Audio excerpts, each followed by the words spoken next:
Le Médoc signifie le pays du milieu.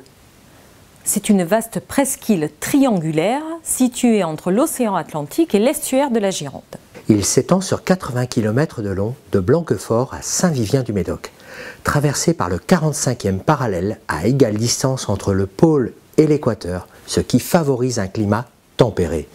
Cette région s'étend sur 16 500 hectares et comprend 1500 châteaux et marques. En appellation régionale, on va trouver l'appellation Médoc, mais également l'appellation Haut-Médoc. En appellation communale, on trouvera Margaux, Moulis, Listrac, Saint-Julien, Pauillac et Saint-Estèphe. Dans ces appellations, on ne produit que des vins rouges. La petite production de vin blanc passe en appellation régionale Bordeaux. Les catégories de crus. Les crus classés en 1855, les crus bourgeois, les crus artisans, les autres crus, notamment les seconds vins et les vins de marque. La composition des sols médocains est de type plutôt graveleuse. À l'ouest, d'origine pyrénéenne, on y trouve des graves et des gros grains de sable. Le long de l'estuaire, plutôt des graves garonnaises, de cailloux et de graves. Et au milieu, on y trouve plutôt des argilo-calcaires. Pour les cépages, on a une part égale sur toute la plantation du Médoc entre le Cabernet Sauvignon et le Merlot. Le Cabernet Sauvignon donne des vins avec de la rigueur, de la profondeur, beaucoup de tanins, donc un bon potentiel au vieillissement. Des notes de cassis, épices, menthe poivrée qui évoluent vers l'animal et les épices douces à l'évolution. Le Merlot, lui, va donner beaucoup de volume à l'assemblage, du degré, des notes de fruits rouges et des notes de sous-bois. Le Cabernet Franc complète la gamme en faible proportion, en général dans les assemblages. Il va plutôt apporter de l'éclat, des petits fruits rouges comme la framboise, la groseille et vraiment une note subtile de violette à l'évolution. Le petit verre d'eau, quant à lui, régional de l'étape.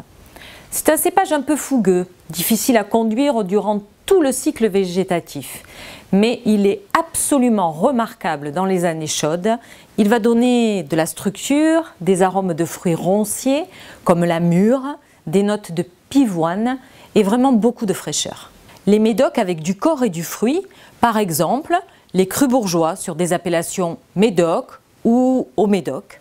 Parfait compagnon des produits locaux, entre terre et mer, les ressources du Médoc sont riches.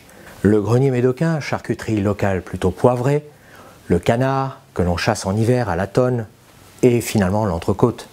Les poissons de l'estuaire sont cuisinés plutôt au vin rouge comme la lauze ou la mythique lamproie à la bordelaise.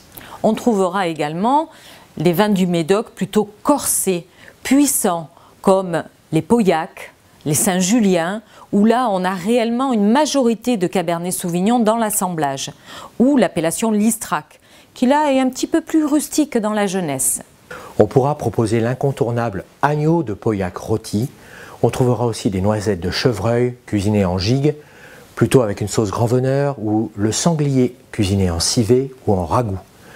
Du pigeon rôti aux épices pour rappeler l'évolution du Cabernet Sauvignon sur des notes animales, sans oublier des champignons et autres lactaires.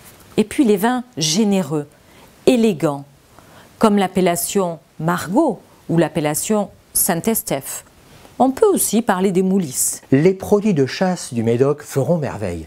Mais ici, il faut affiner le plat, l'embourgeoiser avec un peu de foie gras ou de la truffe, des noisettes de chevreuil au foie gras, un pigeon en demi-deuil ou de l'agneau de lait.